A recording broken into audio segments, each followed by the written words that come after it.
Pero kung bago ka pa lang sa aking channel, paki-like, share, and click the subscribe button and the notification bell para lagi kayong updated sa mga parating ko pang uploads.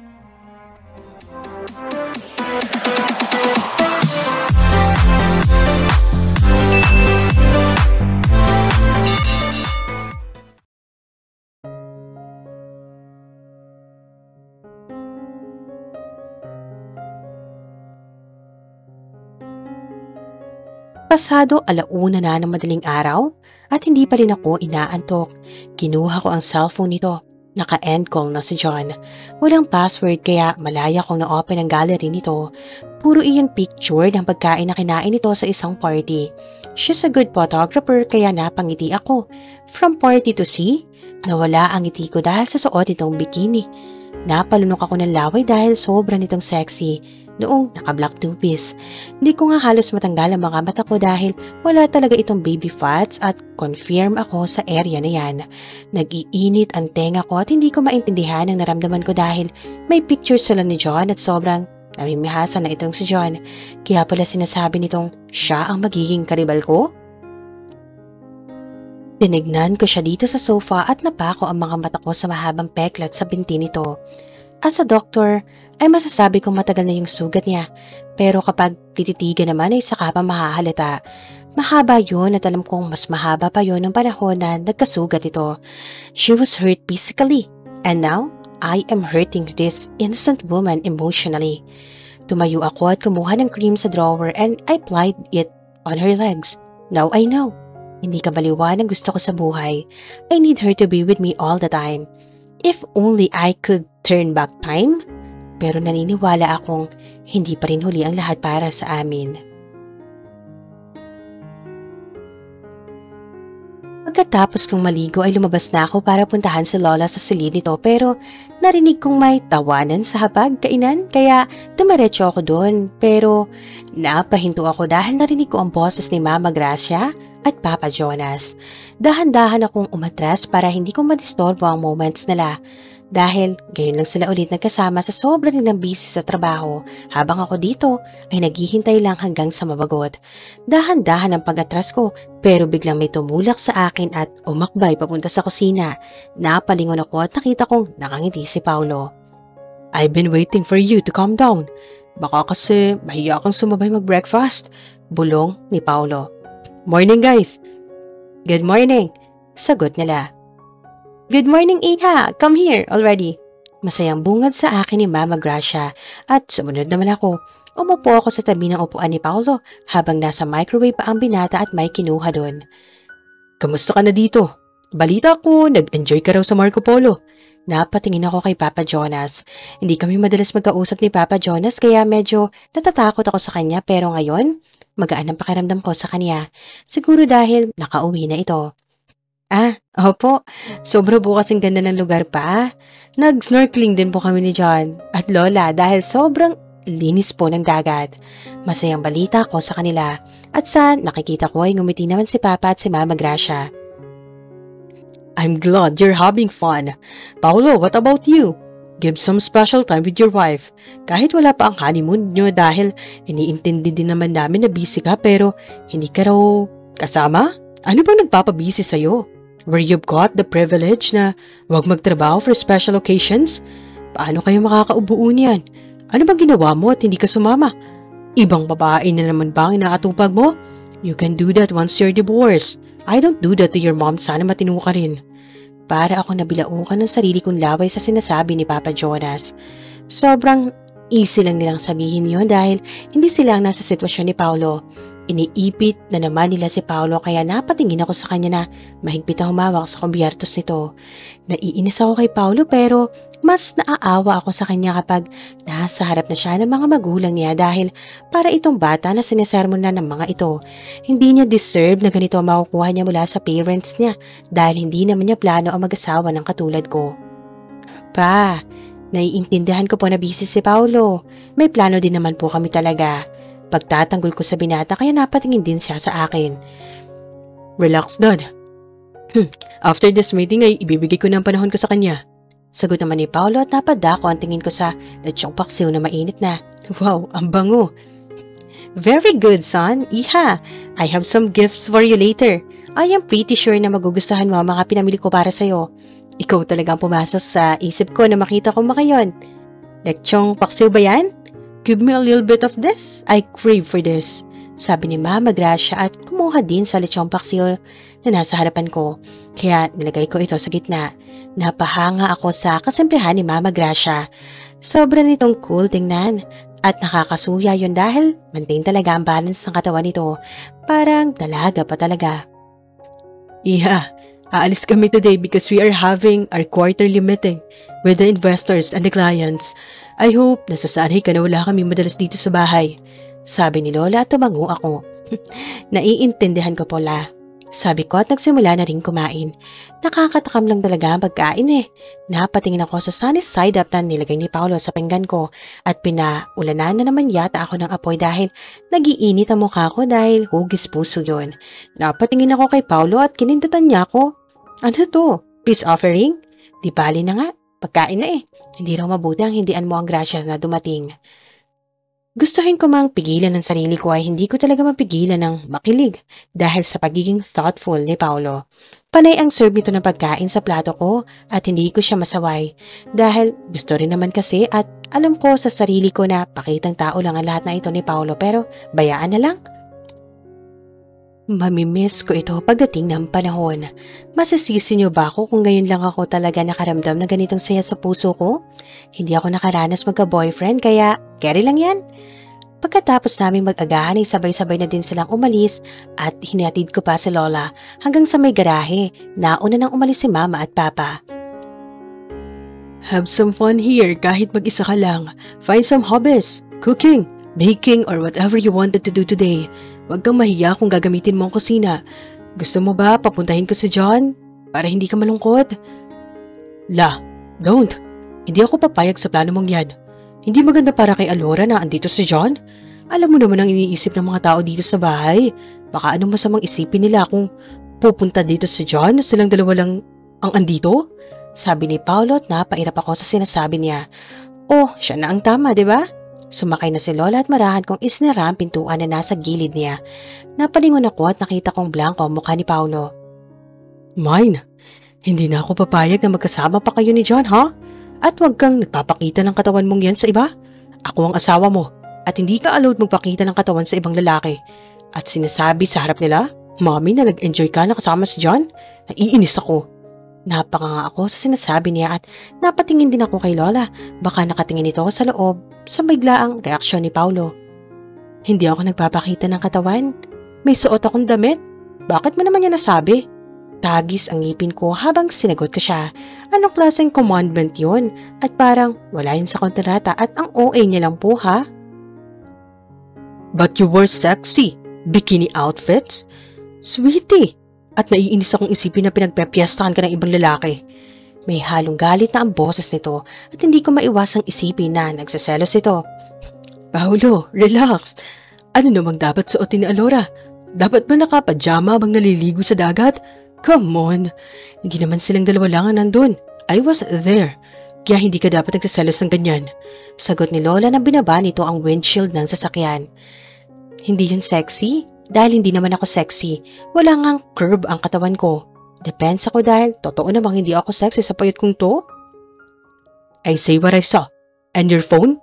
Hindi ako nagsaselos. Lola, for your information. Pinapayuhan ko lang siya na huwag magsuot ng mga daring outfits. Liban kung ako yung kasama niya. She's not a wife of anybody else. Ewan ko sa'yo. Sabi ko at tinalikuran ko na siya pero sumunod dito sa akin. Hintayin mo ako makauwi. After meeting, uuwi rin na kaagad ako. May gift din ako sa'yo. Sabi nito habang hinila ang braso ko. Hindi ko birthday? Bakit naman siya magbibigay? Saka na kapag birthday ko na. I know. Ewan ko sa'yo. Nalaki ang mga mata ko sa ginawa niya pagkatapos siyang hatakin ang braso ko. Blink, blink. See you later, my wife. Sabi niya sabay kindat sa akin at naramdaman kong nasusunog ang mukha ko. Baliw ba siya? Anong akala niya sa akin? Katulad ako na matino niyang girlfriend? Napaka-playboy talaga ng kumag na yan. Huwag mo akong pinagbibibiro, Paulo. Sabi ko at sumakay na ito sa sasakyan nito na hindi ako sinagot kaya naiinis ako sa kanya. Nakalabas na sila ng gate at dali-dali akong tumakbo sa mga garden ko at sinabi sa mga bulaklak ang nararamdaman kong inis na pinagaluan ng kaunting saya. Nalilito ako na nagagalit at nauubusan din ng pasensya sa lalaki na yun pero inaamin kong natuwa ako sa paghalik niya sa akin. Kung gano'n na gagawin niya ay malamang magbabago ang isip ko. Pasalamat talaga kayo at nagibulaklak lang kayo. Sabi ko habang dinidiligan sila. Napadako ang tingin ko sa isang kasambahay na papalapit sa kinaroroonan ko. Si Jing, dalaga pa rin ito at baguhan lang daw dito sa bahay. Yun ang narinig kong usapan ng ibang mga kasambahay. Ate Laura! Alora pala. Tawag niya sa akin at tumakbo siya ng mabilis. Bakit Jing? Wala. Napansin ko lang kasi na wala kang kinakausap dito sa bahay. Gusto sana kitang lapitan, baka ayaw mong makipag-usap. Wala din naman kasi nakikipag-usap sa akin dito. So tuwing pumupunta ako ng kusina ay nagsisialisa na lang sila. Pinagmasdan ko ang ginawa niya at tinanggalan niya ng mga patay na dahon ng mga bulaklak. Andito naman ako. Nahihiya nga lang ako sa'yo. Jing, ilang taon ka na? Tanong ko dahil mukha pa kasi siyang bata. Actually, mas bata pa siya kaysa sa akin siguro. 21 years old na ako ate. May isang magandang baby girl na 2 years old na at saka single mother ako. Napanganga ako sa sinabi niya. May anak na siya sa ganyang edad? Wow naman. Nasaan ang tatay ng baby mo? Wala. Hindi kami tinadhana eh. Akalain mo namang may asawa na palang mokong na yun? Palapit-lapit pa sa akin na binata pa raw ang taong yun at talagang nauto niya ako sa murang edad kong yun. Nung magbuntis ako saka ako iniwan at sinabing, may asawa na pala ito? Napakanga ako sa mahabang sagot ni Jing. Biktima din pala ng pag-ibig si Jing. Sobrang bata pa ni Jing para magkaroon ng anak at wala pang katuwang sa pag-aalaga ng anak nila. Ang bastos naman ng lalaking yun. Merong mas deserving para sa'yo, Jing. Bata ka pa naman. Makakahanap ka pa ng mga responsableng lalaki dyan. Kalat na kalat pa naman ng mga babaero ngayon. Mag-iingat ka lang. Swerte-swertihan lang yan. Hindi ako kasing ganda mo, Ate Alora, para makahanap ng katulad ni Doc Paulo. Sobrang bagay niyo pang dalawa kaya approve na approve talaga sa akin. Kayo na ang the best couple na nakita ko. Nagdalawang thumbs up pa ito kaya napangiti ako. Hindi naman kami tunay na mag-asawa, Jeng. Alam niyo naman dito sa bahay kung ano niya lang ako, di ba? Sabi ko sa kanya dahil alam kong alam na ng lahat dito sa bahay kung ano ako ni Paulo. Para sa ating mahihirap ay sobrang swerte na rin na makapag-asawa tayo ng katulad ni Doc. Nakaranas ka ng isang gwapong lalaki? Nakakakilig kaya yun. Sana nga lang kayo na talaga habang buhay. Sobra niyo pong cute tingnan. Magsisisi ka rin kung hindi naman kayo magkasundo, Jing. Mas masarap yung nag-asawa ka ng hindi sapilitan. Talagang mahal na mahal nyo ang isa't isa at sigurado na kayo sa nararamdaman nyo. Pasasaan ba at gwapo kung marami namang babae ang nagmamay-ari sa kanya? Diba? Tinutukoy ko si Carla. Tama ka nga naman ate. May nakuha akong lesson sa sinasabi mo. Natahimik si Jing marahil ay naisip din ito ang ama ng anak nito. Tahimik lang kaming dalawa ni Jing na nagpatuloy sa ginawa namin habang minsan ay nababahagi ko ang buhay ko sa squatter. Mapalad siya dahil hindi siya nakaranas sa squatter kundi sa probinsya siya tumitira. Magtatanghali na ako umakyat pabalik sa kwarto namin ni Paulo. Pero para magpahinga dahil galing pa ako sa pagta-treadmill pagkatapos namin sa garden ni Jing. Pansin ko ay tumataba na ako kaya diet na naman ang iisipin ko ngayon. Ayokong masabihan ako ng matakaw dahil talagang lumalaki na ang lamon ko ngayon. Ako na naman mag-isa dito sa bahay dahil may board meeting sina Lola at Paulo. Ando na rin si Mama Gracia at Papa Jonas sa ospital na may plano na namang mag-medical mission sa Mindanao. Sana magpahinga naman silang dalawa kahit minsan lang. Si Jen naman ay nagpunta daw sa Cagayan de Oro. Katatawag lang niya sa telepono at tinanong kung bakit hindi ako makontak sa bigay nitong cellphone. Sinagot ko naman na nag-charge muna ako. O diba, may alam na ako sa mga cellphone na yan. Nakakabagot dito sa mansyon dahil wala akong magawa. Nagsimula na namang umiyak ang langit. Ay tama, may FB na ako eh. Ginawa na ako ni John. Dun sa Marco Polo, matry nga yung FB na yan kapag tapos na ako mag-charge. Tinignan ko ulit ang cellphone pero walang sign na nag-charge yun. Kanina pa to nag-charge Tinignan ko ang cellphone ko pero hindi gumana. Ano bang ginawa ko? Bakit hindi ito gumana? Tataganan ko ba ito nung natulog ako? Oo nga pala. Nung magising ako, bakit hawak to ni Paulo? Gayong nasa kabilang kwarto ko to iniwan kagabi. Paano nanghiram ito gayong may sariling cellphone na mananloko? Hindi kaya nasira na to? Tama. Ipapatingin ko to sa may cellphone repair shop mamaya. Pagkatila ng ulan ay kaagad akong umalis para magpatingnan ang cellphone ko. Parang siniswerte na rin ako ngayong araw na to dahil walang nagpapaayos ng mga cellphone. Kuya, ipapatingin ko lang itong cellphone ko dahil hindi na kasi gumana. Okay ma'am, i-check ko muna mo. Naghintay pa ako ng ilang minuto at may ilang customer na rin na pumasok sa naturang tindahan. Excuse me ma'am, tawag sa akin na lalaki at dali-dali akong lumapit. Okay na ba? Magkano mababayaran ko? Ma'am, hindi po okay. Na-virus po ang cellphone mo ng Doipen Trojan virus po. Ibig sabihin, hindi na po magagamit totally ang cellphone mo. Ha? Pero nang isang araw pa ito binili ng best friend ko sa Marco Polo. Posible din na pinasahan yung cellphone nyo? Wala po tayong antivirus dito para sa Lopi, ma'am. Napaka-delikado niyan kung may mga devices pa kayo sa bahay. Kung ano-ano ang pinapasak ng devices nyo. Para akong tinakasan ng gana sa sarili ko dahil nakasira ako ng bagay na kabibigay lang sa akin. Paano ko ba sasabihin kay John? Paano ko matatawagan si tatay? Wala naman akong alam paano yan.